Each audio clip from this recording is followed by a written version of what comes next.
ঘুমাইতেছে? থাক, আসো, খায়া দায়া তুলব নি। সোনা বাবা এখনও ঘুমাচ্ছে। আর সেই দেখো রাত্রের থেকে, কালকে রাত্রিও না, এই মোটামুটি হ্যাঁ রাত্রি 8, সাড়ে 8টা 9টা এরকম টাইমে বৃষ্টি শুরু হয়েছে। তখন থেকে দেখো এখনও বৃষ্টি হচ্ছে। আর আমাদের উঠোন দেখো কি শ্যাওলা ধরে পিছলা হয়েছে, একদম হাঁটাই যায় না, মুশকিল হয়ে যায় হাঁটা, পা একা একাই স্লিপ করে চলে যায়। আমাদের এখানে এই একটা সমস্যা, বৃষ্টি হলে বৃষ্টি হতেই থাকে কন্টিনিউ। আর ব্যাঙ্গালোরে ছিলাম, বৃষ্টি কখন যে আসে কখন হয়ে যায় টুক করে বুঝতেই পারি না। এদিকে আমি দেখো স্নান করে কোনো রকম সাজুগুজু করিনি, ডাইরেক্ট চলে এসেছি রান্নাঘরে। সকালের সমস্ত কাজবাজ বৃষ্টিতে ভিজে ভিজেই সেরে নিয়েছি। তো এরকম বৃষ্টির দিনে একটু খিচুড়ি খেতে খেতে ভীষণ ভালো লাগে। না, ওষুধ খাওয়ার কথা ভুলে গেছি এদিকে রান্নার মাঝখানে। তো এদিকে সকাল সকাল রান্না করেছি খিচুড়ি। আর খিচুড়িটা আজকে একদম পুরো টাইট হয়ে গেছে, একটু পাতলা পাতলা করতে চেয়েছি, জলটা কম হয়ে গেছে, বুঝতেই পারিনি।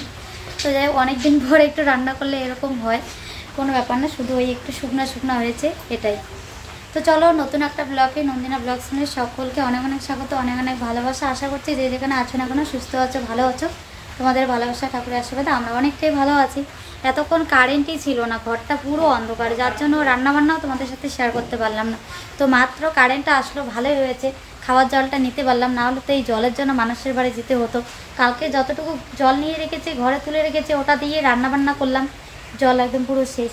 তো এদিকে এই যে গরম গরম খিচুড়ি, তার সাথে একটু দেখো ঘন্টও করেছি, মিষ্টি কুমড়া, পুঁই শাক মানে কাঁচা শাক, তারপর আলু, পটল, কাঁকরোল, সাতপতি, এগুলো দিয়ে সব কিছু একখানে করে খিচুড়ি মানে ঘন্ট বানিয়েছে। আর খিচুড়িটা এই যে একটু শক্ত শক্ত হয়ে গেছে, তো আমাদের দাদাভাই প্যাট প্যাট করবে, বলবে একটু পাতলা হলে ভালো হতো।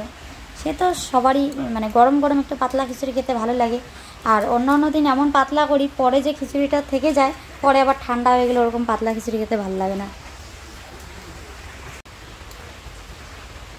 এটাই কি ছিল গো কালকে?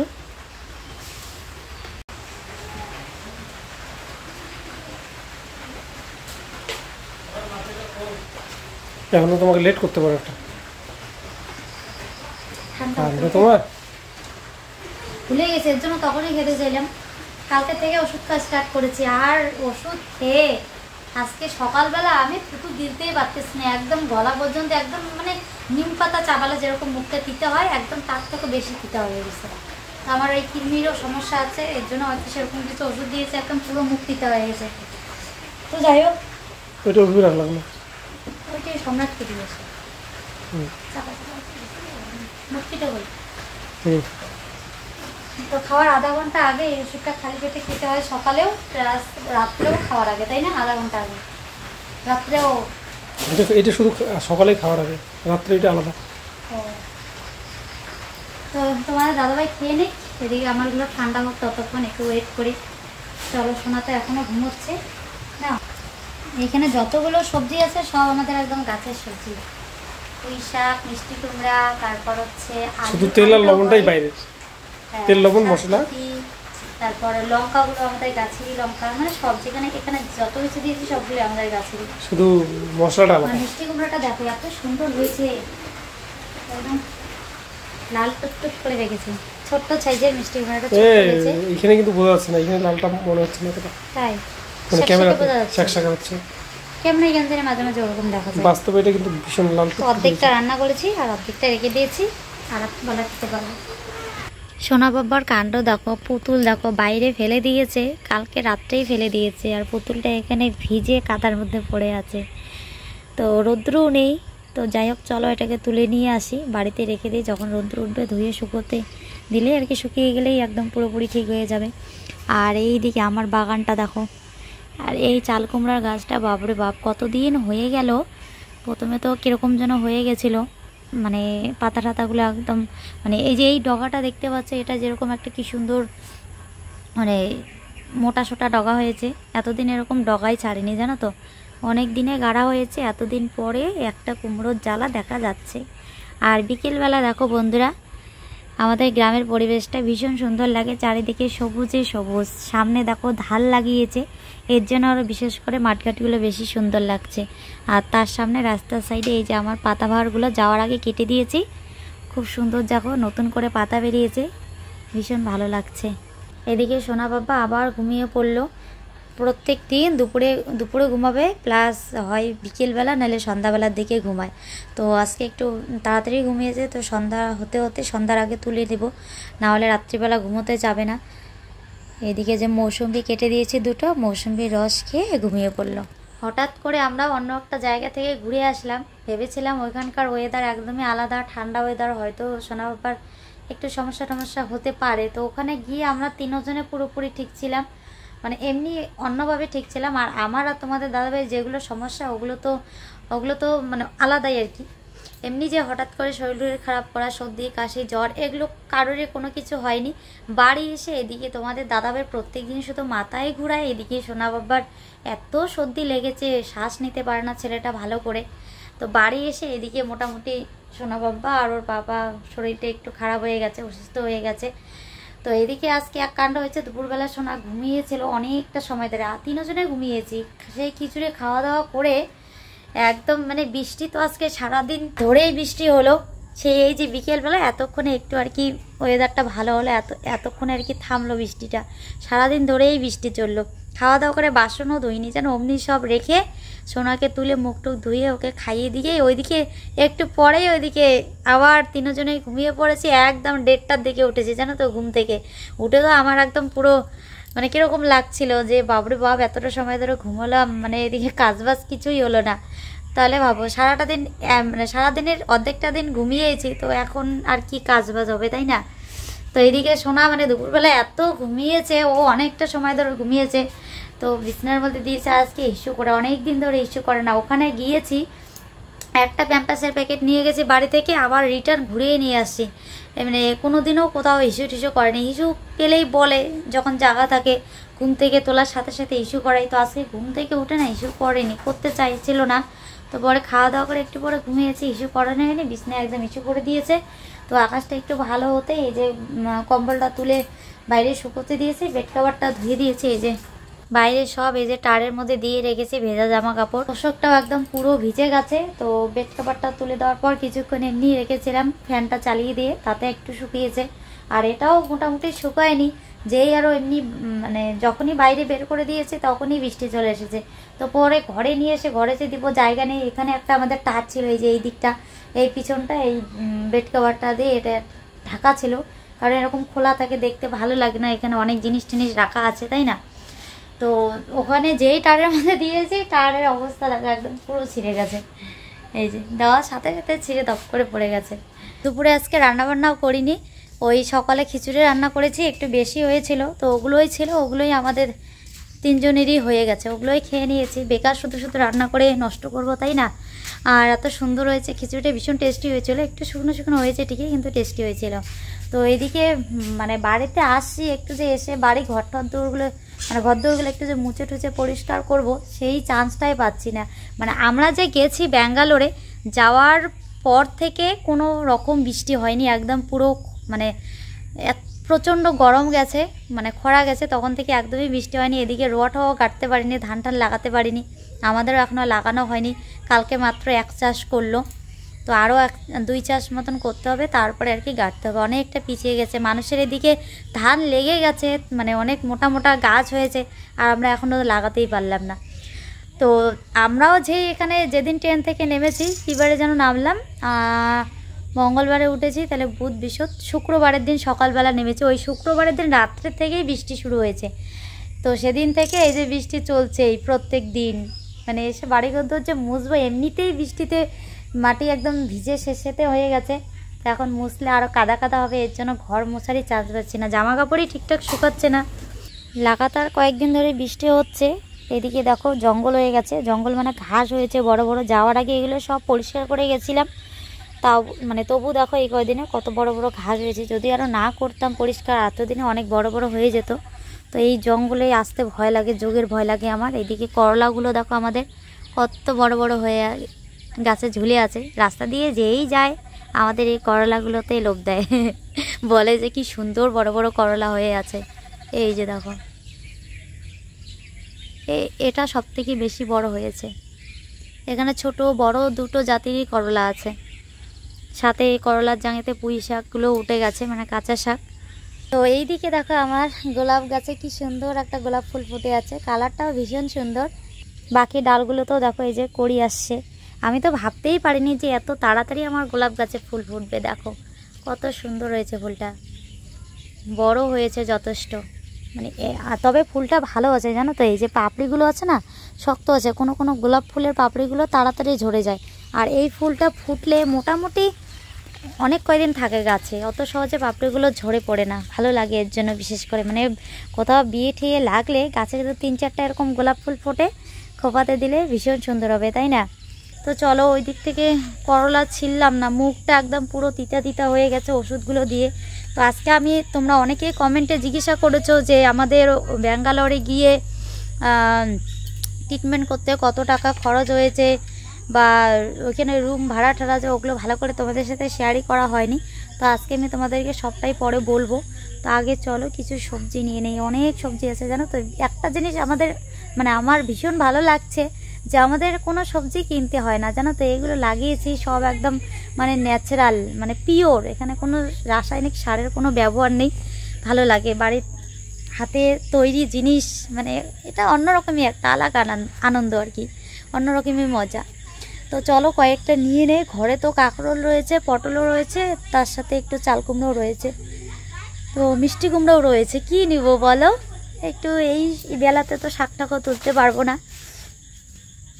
তো এদিকে আমাদের তো একদম সব টাকা পয়সা শেষ হয়ে গেছে। তোমাদের দাদা ভাইয়েরও টিউশনগুলো এই মাস তো পুরোপুরি বন্ধ গেল, এই মাসে টিউশন থেকেও টাকা আসবে না। প্লাস সামনের মাসেও বাচ্চাদের পরীক্ষা এসে গেছে, তখনও কিছু গ্যাপ যাবে। তো এই 2-3 মাস একটু আমাদের সমস্যা, মানে প্রবলেম হবে। তো একদিকে ভালো হয়েছে, মানে আমার ওই দাদাটা যে আমাকে জিনিসগুলো দিয়েছে, ওখানে তো মোটামুটি আমাদের প্রায় কিছু কিছু জিনিস আমাদের 1 বছরও মনে হয় কিনতে লাগবে না, আর কিছু কিছু জিনিস 4-5 মাস মানে কিনতে হবে না আর কি। তো যাই হোক, বলেন মাথার উপর ভগবান আছে, উনি একদম ভগবানের মতন আমাদের কাছে। তো ভালোই হয়েছে। এদিকে তোমাদের দাদাবেরও হাতে আর কি টাকা পয়সা নেই।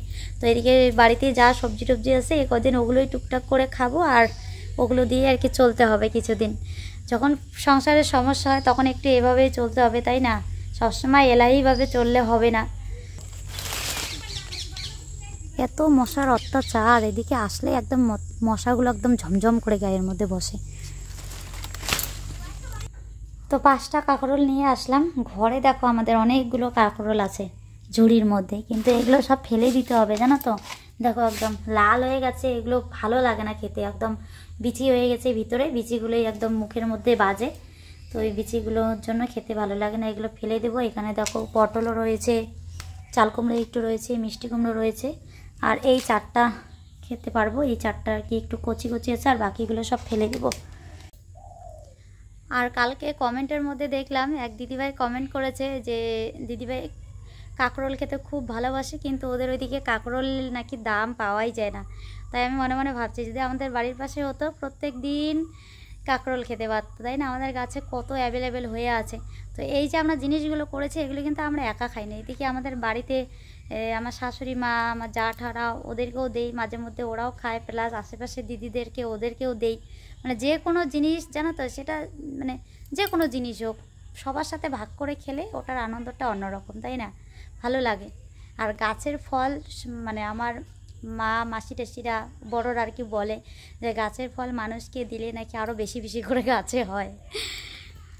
আর আমার এই মানে গাছগুলো দেখলে জানো তো এত খারাপ লাগে বন্ধুরা, মানে যখনই এদিকে ঘরে যাই তখনই চোখটা পড়ে, খুব কষ্ট লাগে জানো। দেখো তো কীরকম হয়ে আছে। এই গাছগুলো যদি থাকতো, মানে বিশেষ করে এই যে এই গাছগুলো, এগুলো তো প্রত্যেক দিন তোমাদেরকে আমি ভিডিওতে দেখিয়েছি, প্রত্যেক দিন মানে এখানে নানান রকমের ফুলের, অনেক রকমের কালারের ফুল আছে, সবগুলোই একসাথে ফোটে, কি সুন্দর লাগে দেখতে।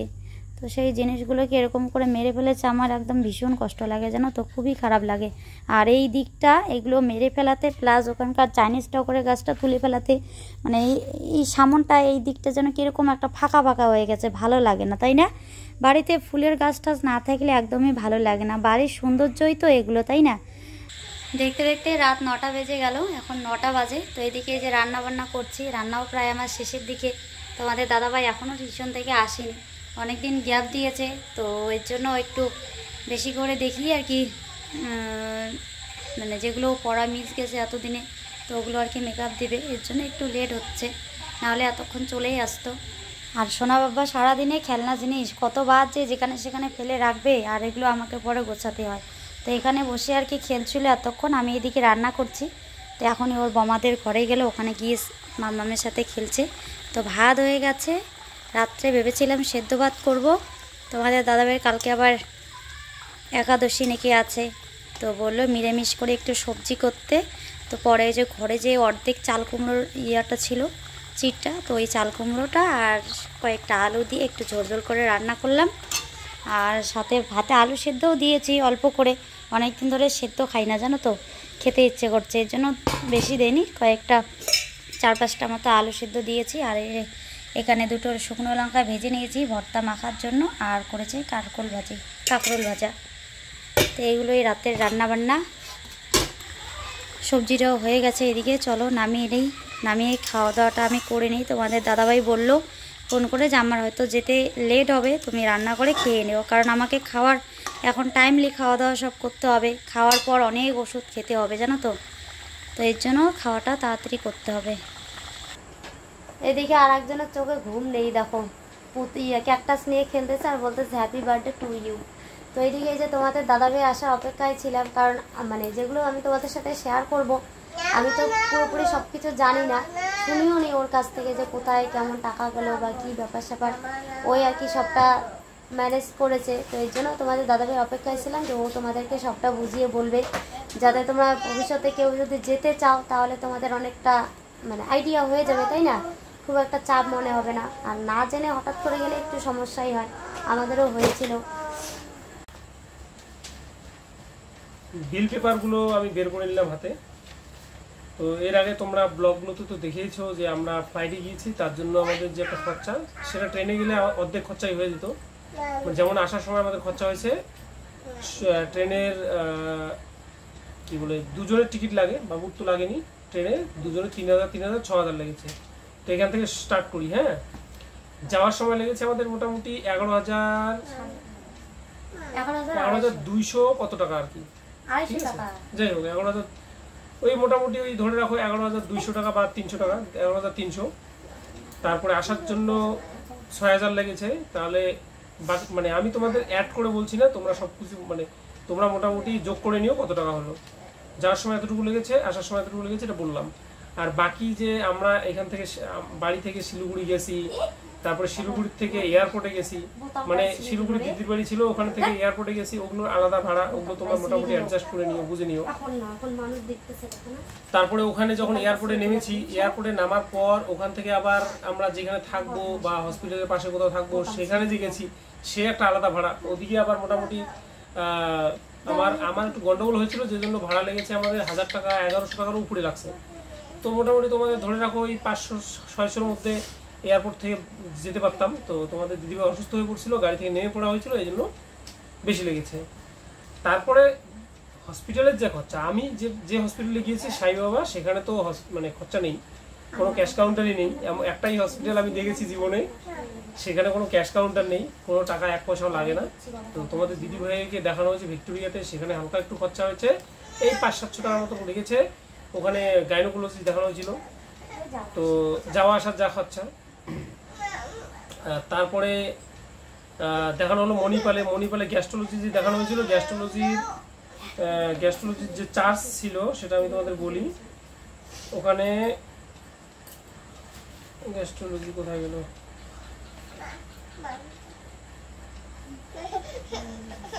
যাই হোক গ্যাস্ট্রোলজির লেগেছিল ওখানে 250 টাকা প্রসেসিং চার্জ ছিল। 250 টাকা ছিল প্রসেসিং চার্জ, বলতে এখানে রেজিস্ট্রেশন ফ্রি, মানে মণিপালে রেজিস্ট্রেশন করার জন্য 250 টাকা লাগে।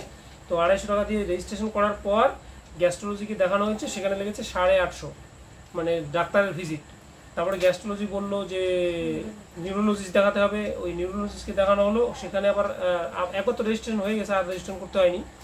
ওই নিউরোলজিস্টের চার্জ ছিল আমাদের কত, 950 নিউরোলজিস্টের চার্জ, হ্যাঁ 950। এবার গ্যাস্ট্রোলজি আর নিউরোলজি দুজন মিলে যা টেস্ট দিয়েছে সেখানে টেস্ট হলো টোটাল টেস্ট হলো হচ্ছে 24,800 টাকা। কোথায় গেল 24,800 টাকার বিল? এই যেটা হচ্ছে 24,800 টাকার বিল। তোমাদের হয়তো বোঝা যাচ্ছে না ভালো, এখানে মানে এন্ড্রোস্কোপি বাদ দিয়ে সব টেস্ট মিলে। আর এন্ড্রোস্কোপি লেগেছিল আমাদের 5,260 টাকা। এই যেটা হচ্ছে 5,260 টাকার বিল। তো এগুলো বোঝা যাচ্ছে না তোমাদের, মানে এইভাবে দেখালে তো অতটা বুঝবে না, তাও আমি বলে দিচ্ছি মুখের কি 5,260 টাকা। তাহলে এদিকে 24,800, এদিকে 5,260, তারপরে ডাক্তারের খরচা, এগুলো তোমাদের বললাম। টোটাল ওখানে থেকেছি আমরা 11 দিন 12 দিন। তো আমাকে 11 দিনের ভাড়া দিতে হয়েছে। ঘরে 250 টাকা করে ভাড়া নিয়েছে। ঘর কেমন সেটা তোমরা আগের ব্লগে দেখেছো, ফ্যাসিলিটি কী কী থাকে সেটাও তোমরা দেখেছো। আর 250 টাকা করে 11 দিনের ভাড়া যা হয় সেটা। আর ওদিকে যে বাসন টাসন ওগুলো তো দিয়ে দিয়েছিল আমাদের ঘর থেকে। তারপরে গ্যাস, মানে যেখানে রান্না করেছে গ্যাস যে দিয়েছিল সেটা হচ্ছে 150 টাকা কেজি। তো ওখানে আমাদের গ্যাস খরচা হচ্ছে ওই কদিন খেয়ে ঠেয়ে 1 কেজি 800। তো তোমরা হিসাব করে নিও কত টাকা হতে পারে। তো সবাই মিলে এই হচ্ছে আমাদের মূল ব্যয়, মানে যত টাকা লেগেছে। আর হচ্ছে নন্দিনার গ্যাস্ট্রোলজি আর নিউরোলজির ওষুধ মোটামুটি 7 থেকে 7,500 টাকার মধ্যে হয়ে গেছে। এই হলো মূল খরচা। আর এর বাইরে যে খরচাগুলো রয়েছে সেগুলো হচ্ছে আমরা হোটেলে খেয়েছি 2 দিন 3 দিন হোটেলে খেয়েছি, 3 দিন হোটেলে খেয়েছি। তারপরে রান্না বান্না করেছি, যে সেখানে চাল ডাল সবজি যা লাগে ওগুলো কিনেছি, সেগুলোর একটা খরচা আছে। তারপরে ওখানে মেট্রোতে যাতায়াত করেছি, সবসময় মেট্রোকে ব্যবহার করেছি, মেট্রোতে একটু ভাড়া বেশি, সেই মেট্রো ভাড়া রয়েছে। ওলা, হ্যাঁ ওলাতে সবথেকে ভাড়া বেশি। তো এই করে মোটামুটি আমি মানে বাসে একমাত্র দাম ভাড়া কম। হ্যাঁ সবে মিলে মোটামুটি 70-এর কাছাকাছি, 70 ধরতে পারো আর কি, 70,000 টাকা টোটাল খরচা হয়েছে আমার যাওয়া থেকে শুরু করে আসা পর্যন্ত, বাড়ি আসা পর্যন্ত। তো তোমাদের সবকিছু মোটামুটি শেয়ার করলাম। আর বাকি যেগুলো ডাক্তার কিভাবে দেখানো হয়, কি হাবি যাবে, ওগুলো তো আলাদা একটা ব্লগে তোমাদের শেয়ার আগেই করেছি আমরা, তোমরা জানোই সবকিছু, তাই না? তো তোমরা যদি যেতে চাও অবশ্যই যেতে পারো। তবে বাকি খরচাটা তো ডিপেন্ড করবে রুগীর উপর, তাই না? মানে যে পেশেন্ট তার কি সমস্যা, কতটা কি, সে তার উপর ডিপেন্ড করবে যে কতটা খরচা হবে। তো আমাদের কপাল করে, ভগবান করে কপাল ভালো, যে জন্য আমাদের কোনো সার্জারির কোনো ব্যাপার ছিল না নন্দিনা, যে জন্য আমাদের অতটা খরচা হলো না। বাকি টেস্ট ফেস্টের জন্য যতটুকু দিয়েছে যাও, আমি তাতেও খুশি, কারণ সার্জারি হলে অনেক বেশি টাকা লাগে, অনেক ব্যাপার। তো এদিকে আর কি আমরা অনেকটা সেফ পেয়েছি। তো চলো বন্ধুরা, তোমাদের সব কিছু শেয়ার করা হলো, তোমরা জানতে চেয়েছো তাই আর কি সব কিছু শেয়ার করলাম। তো আজকের জন্য ব্লগটা এখানেই শেষ করছি। তোমরা ভালো থেকো, সুস্থ থেকো। এই যে পাপ্পা শোনা একদম মাম করে বিরক্ত করে ফেলছে। তো আজকের জন্য টাটা, তাই না? Tata, good night.